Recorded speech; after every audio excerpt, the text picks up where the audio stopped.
Hello everybody and welcome to the review of the Six Nations Round 2. And this is going to be a bit different because my throat's still quite sore, I can't talk very well, but I want to get this out. So I'm going to try and do all three games in about 10 minutes instead of focusing 8 to 10 minutes on each. I just think it'd be easier for me, so it might not be as good as usual, but yeah, we're going to start off, we're just going to do them in the order that they were played because it's easiest. So we're going to start with the Scotland-France. I'm going to get it out of the way first. I'm not going to focus on it. It was a try. It was a very bad decision. It was a try. I usually don't critique refs, but that was a horrible decision. Got it out of the way. But the game itself, while it might not have been the perfect game, there was still some entertainment. You know, Ben White's try on about 8-9 minutes was pretty good play by Scotland, you know, off a line out, spinning it wide, some good offloads from Finn Russell, Harry Patterson, who had an amazing debut for Scotland, gives it on good lines, finds Ben White, and he just manages to finish it off and score. So a good try there. France replied on about 30 minutes with Gael Fickou. When France were down at the line, he was out wide, unmarked, had a kind of an easy walk in, to be honest with you. Great try from them. And then what sealed it was a BL Barry try on about 70, I want to say. About then. I'll get the actual time. It was 69, so yeah, 70 minutes. And it was a really good solo try. He chipped it over the winger, outpaced everyone, scored. That was the game-winning try. But the one at the end, that, again, I don't really want to focus on it because I don't think it's fair to, I don't like that one decision will ruin everyone's looking at a game now. Yes, I was on the crowd, yes, I was booing it, but there's people talking about the Van der Merwe. It should have been France's penalty try because of high tackle. I haven't seen that enough. I will confess. I was the other side of the stadium of it, and I haven't watched it back on the TV because I don't want to. So I cannot confirm or deny. It wasn't given, so you can't complain. Same with the try.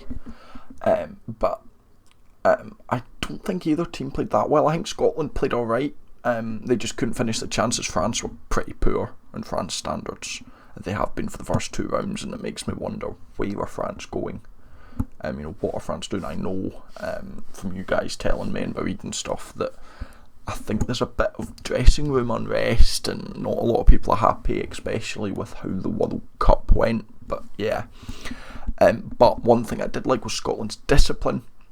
I thought that was a lot better.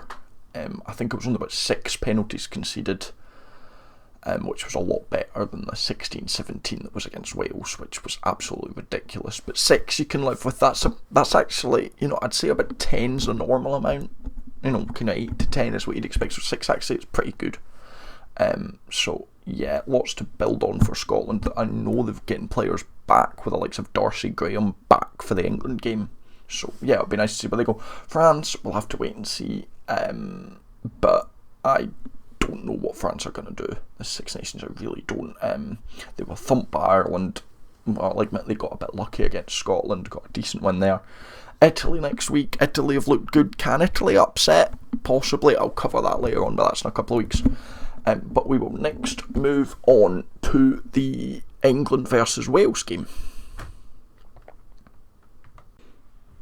England-Wales is thought by a lot of people to have not been the most entertaining game of the weekend. It was quite a slugfest. Wales getting an early penalty try from a collapsing maul. I've seen people confuse. I don't get it. I've seen people complain about that because England were underneath it. The only reason England were underneath it is because they pulled the maul down. It's a penalty try. It's a bog standard maul penalty try. You see it fairly frequently. And then England replied pretty quickly with a good Ben Earl try, battered through a people reached out and scored. And then the kick was pretty controversial. Ford took a step to the side and Wales rushed up on it, kicked it over, ref said it was fine. I'm not sure what to think. You look at stuff like Cheslin Kolbe did it in the World Cup against France. So I'm not sure. I'm going to be honest. I was more laughing at the time, I'm going to be honest. My biasness was there a little bit, the fact I don't like England, but looking at it on a neutral, fair view, like I try and do on these videos. I know my Scotland side can leak out a little bit at times, but I don't know. I don't know. I can see why people are upset about it. I can see why people are upset about it. Alex Mann replied with, again, another solid try for Wales. That's 2 in 2 games in his first 2 games. He's looking like pretty good. Before England replied with Fraser Dingwall late in the second half, as England actually complete a solid comeback with the biggest points deficit comeback. And this might, to a lot of teams, this might not seem like quite a lot, but leading, being behind by 9 points at half time is joint the furthest they've ever come back, which is quite shocking. You look at comebacks, and it's like usually the biggest comebacks 20, 30 points. You look at Scotland and Twickenham in 2019, Wales almost did it last flipping week. Thank goodness they didn't. That's all 20 odd points, but England's only 9, which is quite shocking, but it is. They came back, they won by 2 points, 16-14 was the final score. And yeah, England are 2 from 2. Can you take much from that? I'm not sure. It's 2 games you'd expect them to win. If they can go and win the next few games, they've probably got the 3 hardest games. They've got Murrayfield, then they've got France, and then they've got Ireland at home. Can they do anything in those games? I've got a bad feeling about the Murrayfield game from a Scotland point of view, I'm going to be honest, but I'll cover that later on. But yeah, so we'll have to wait and see. Wales, I think Wales have potential. I can see them giving Italy a game. I can maybe see them pushing France, and then I don't think anyone's going to touch Ireland, as we will move on to the Ireland-Italy now. And then you had Ireland-Italy, which again wasn't quite the domination that I think a lot of people thought, and that's why I titled the thing not closer than people think. Now on the scoreboard, 36-0 to Ireland, 6 tries to nothing.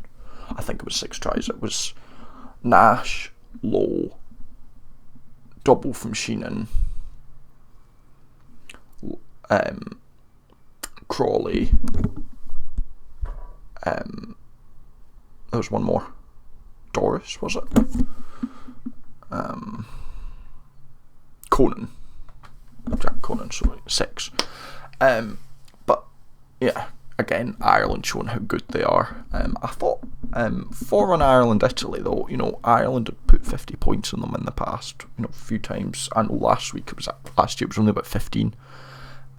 But Ireland are unstoppable in it, and I think Italy matched them for good proportions of the game. It was a tight match, they just couldn't score, Italy. But I don't know what to think of that game, because I think, again, Ireland are far too good. I think Ireland are still the best team in the world currently. I know South Africa won the World Cup, but just because you had a bad tournament doesn't mean you have a bad team. Just because you have a good, I'm not saying South Africa aren't a good team, but you know what I'm saying. You know what I'm trying to say. And yeah, it's weird, because I do think that Ireland dominated them, but I also think that Italy did quite not badly against them. I can see Italy giving a Wales, a Scotland, and maybe even a France a good game in their last games. So that'll be definitely one to look out for. So the table not moved much, to be honest with you. Ireland top, England second, Scotland third, France fourth, Wales fifth, Italy sixth. So really the only change is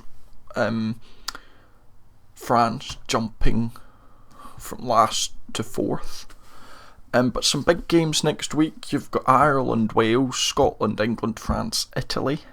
So some big games, especially look at that Scotland, England and go, is that the next matchup for who's going to come second, third? Is that kind of the thing?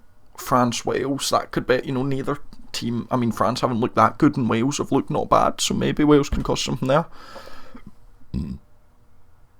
Not France, Wales. Ireland, Wales. Sorry. Yeah, Wales don't stand a chance, to be blunt. And then France, Italy, that could be a good chance for Italy to do something against a France who, let's be honest, haven't looked great. But that's us. I don't want to talk too much longer because my throat is getting sore. Sorry if this is a bit quiet. I will artificially put the volume to as high as I can, which I have done most times anyway, because I don't know why, but sometimes this mic just doesn't pick up that well. But no, I'll be back at URC this week. I'm going to try and stream the Edinburgh Zebra on Friday night. I don't know if it's going to go ahead. You know, I'm about 80% sure I'm going to do it at the minute, because I have got other stuff going on, but I think the times are fine. But I'll double check. I'll let you know on Wednesday, Thursday.